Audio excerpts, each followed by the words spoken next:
Yo, chat, just got the new washer machine, and it's pretty cool, but what if you wanted it to be a dishwasher?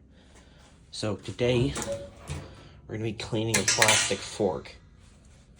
And because I'm lazy and impatient, we're just gonna do rinse, because I don't want to wait on the entire wash cycle.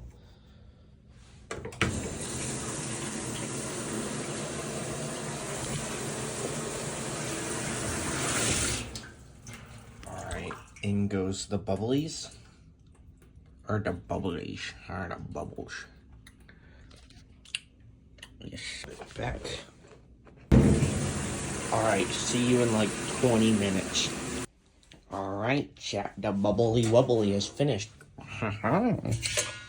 Nice and squeaky clean. Now it's time to give this thing a dry. Wait.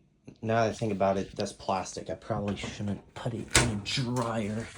It'll probably melt. So I think the oven will probably be a better option. Oh gosh.